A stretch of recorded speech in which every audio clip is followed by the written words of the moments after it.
여러분 안녕하세요. 후수파파입니다. 아파트가 빵이라면 제가 밤을 새워서라도 만들겠지만 아파트는 공사기간이 많이 걸려 당장 마련하는 것은 어렵다. 국회 국토교통위원회 현안 질의에서 김현미 장관이 한 말입니다. 그리고 반대쪽에선 당연히 공격이 들어가요. 특히 유승민 전 의원이 깜짝 놀랐나 봐요. 아파트를 하루 만에 지을 수 없다는 걸 이제야 알았냐면서 김현미 장관에게 빵뚜아네트라는 표현을 썼어요. 개그도 이런 개그가 없죠. 개콘이 정치판보다 재미없어서 망했다는 얘기가 있는데 말도 안 되는 농담이겠지만 오늘은 약간 믿어져요. 그런데 마냥 웃고 넘기기에는 좀 꺼름직한 부분이 있습니다. 김현미 장관의 저 멘트는 아파트가 부족하고 전월세 대란이 일어나는데 공급을 늘려야 하지 않겠냐, 이 질문에 대한 대답으로 나온 것인데, 아파트가 빵이라면 제가 밤을 새워서라도 만들겠지만 이 멘트에서 뭔가가 걸려요. 아파트를 꼭 국토부 장관이 만들 필요는 없습니다. 민간 기술이 훨씬 더 좋아요. 우리나라 건설사들의 건물 짓는 수준은 세계 초인류 수준입니다. 특히 아파트나 고층 건물에 대해서는 타의 추종을 불허해요. 국토부에서 해야 하는 일은 아파트를 빵처럼 뚝딱 만들어내는 것이 아니라 아파트를 만드는 것을 막지 않는 것 아닐까요? 아파트를 만들면 수지타산이 맞지 않게끔 결과적으로 건설사들이 아파트를 만들지 못하게끔 다 막아놓고서 다가구를 사들이고 오피스를 사들이고 호텔을 사들인다면서 국민들에게 이렇게 주문했습니다. 아파트에 대한 환상을 버려라. 그래놓고 이번에는 아파트가 빵이라면 내가 밤을 새워서라도 만들겠다, 이런 표현을 왜 하는 걸까요? 이 말들 자체에서 뭔가 모순이 느껴지진 않나요? 정말 우려되는 건 아직도 주택 문제에 대해서 국가가 깊이 통제하고 어떤 형태의 주택을 만들지, 누가 만들지, 왜 만들어야 하는지 그 이유도 국가에서 정하고 그 주체도 국가가 돼야 한다고 아직도 그렇게 인식하는 것 같아요. 모두 다 아시겠지만 아파트는 공기가 길어서 빵처럼 뚝딱 만들지 못합니다. 김현미 장관님 말씀이 맞아요.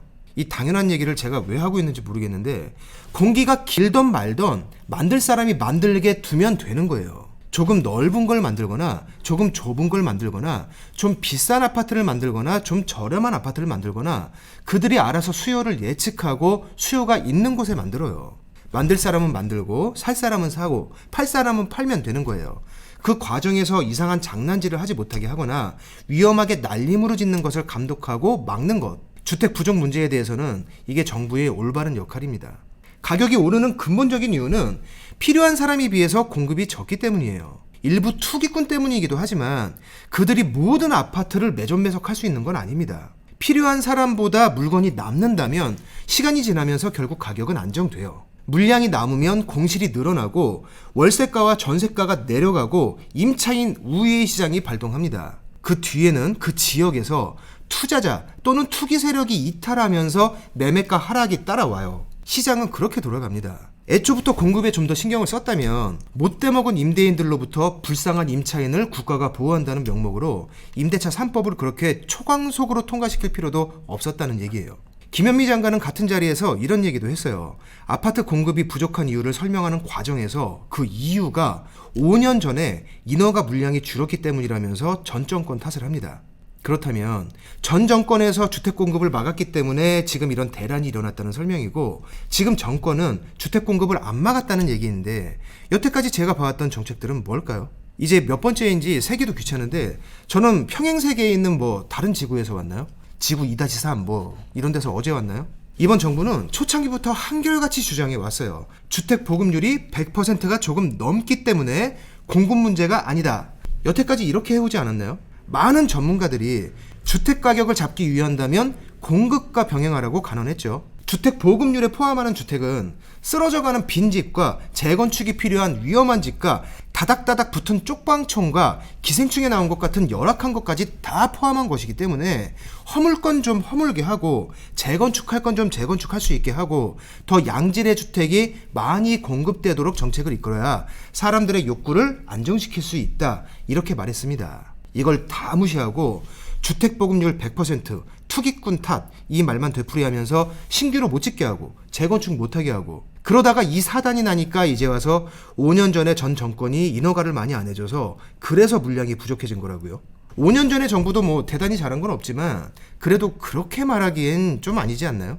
그럼 정책 초창기부터 이 상황을 예상하고 공급을 늘리기 위해 노력해 왔는데 전 정부 때문에 역부족이었다, 지금 이 얘기인데 이게 맞나요?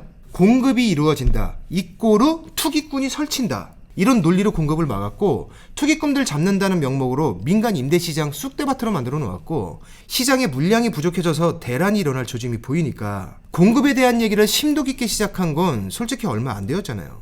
맞잖아요.